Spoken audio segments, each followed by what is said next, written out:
What is the most accurate way to find out body fat percentage? This video will be a how-to guide for understanding body fat. I'm personally going to break down my own body fat levels via a DEXA scan and talk in depth about the results from my scan. What's going on, guys? Welcome back to another video. And as I mentioned in the intro to this video, I want to deep dive into body fat. I want to provide a better practical understanding of the science behind body fat percentage and why it really even matters. Your body fat mass encompasses the total amount of fat your body carries, mainly outside of muscle mass, bone density, and water. Having an ideal body fat mass is ever so emphasized dramatically by many in the fitness and medical worlds and extremely stressed in the media, as we know. According to an article produced by Oxford Academic on the American Journal of Clinical Nutrition, a healthy body fat range for the average male is somewhere between 12 to 20% body fat, and then for the average female, it's about 20 to 30%. And notice that these numbers are not really ever meant to be stagnant. In a recent review done on MASS, Monthly Applications in Sports Science, Dr. Eric Helms dives deep into a study that basically talks about our metabolism and how it doesn't just slow as we age. Really, our activity levels often change, leading us to gain more body weight and specifically more body fat. Most of us between ages 20 to 60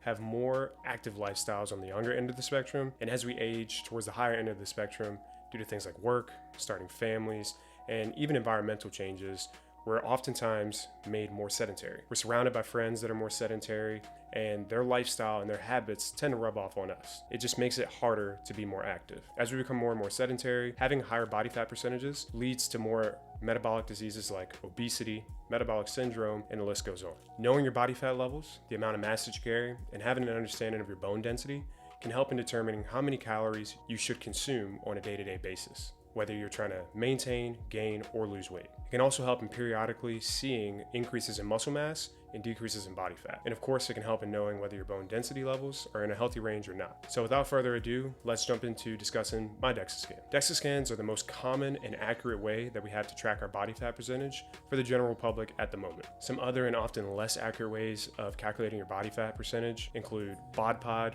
hydrostatic weighing, skin calipers, in-body machines, and then digital electric currents that are sent through some body weight scales. If you want to know your body fat percentage but you don't have a facility near you that you have access to that has a DEXA scan, I personally recommend using something like the bod, hydrostatic weighing, or even a skin caliper. The in-body and the electric currents that are in some scales that are used to estimate body fat send a small electric current that measure body fat, but oftentimes these currents can't tell the difference between bone, muscle, or fat, and they're just not as accurate. And sometimes they can just give a much higher read than might actually be accurate. Just take a look at my digital scale from this morning.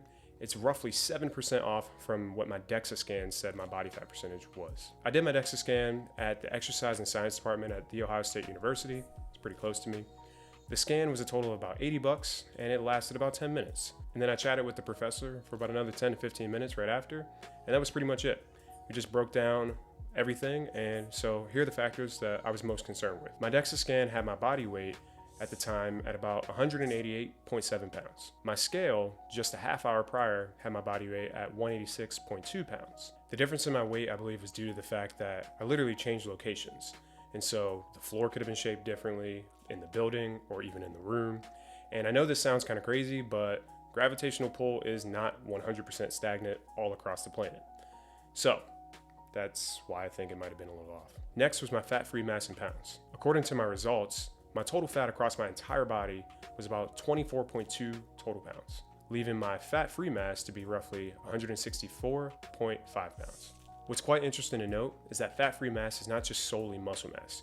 You're going to have bone density and water weight, which are also factored in. To get a pretty true and accurate read, I did my DEXA scan first thing in the morning after a full night rest, and I was fasted, as in I had no food, no water in my stomach for no more than 8 hours prior to the scan. My total body fat percentage came up to be about 13.4%, and this included the amount of visceral fat that I have as well. An easy, simple understanding of visceral fat is it's just the fat that's around your organs, and my total visceral fat in pounds was about 0.73 pounds. It's important to note that we need visceral fat in order to make sure our organs are healthy and that we are just plain old surviving. If we were to hypothetically remove my visceral fat from this overall percentage, we'd have something around 12.5% as my body fat. It's not so important to remove your visceral fat from the equation, but as a competitive natural bodybuilder, getting a better understanding of where my body fat percentage is in relation to the rest of the muscle mass that I have on my body is just another helpful tool for making sure that I'm moving in the right direction. A few other important things to note from my scan included the weight of my limbs. This again is just to give me a better understanding of where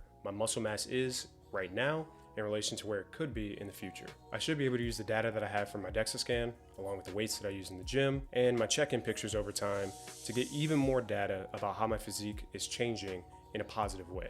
In fact, prior to heading into my DEXA scan, I did a little bit of posing just to show more of what my body fat percentage looks like currently on my 5'8" frame. Taking a look one more time at the actual scan, the areas in orange are the areas where I actually have muscle mass, while the areas in yellow are my fat mass. Over the course of the next few months, my goal is though to increase my fat-free mass just slightly, and hopefully to maintain or even slightly decrease my fat mass as I enter into a series of bulking and dieting down phases. I plan to do my next DEXA scan, hopefully at the same time of day and under very similar conditions, to compare the results of my DEXA scan from this last time. A DEXA scan or any sort of body fat scan is just one data point you can use, along with check-in pictures, biofeedback, and then using the scale on a regular basis. So that's gonna do it for this video. Thank you guys again for tuning in. Comment below another topic that you guys want me to cover, and I'll see you guys in the next one.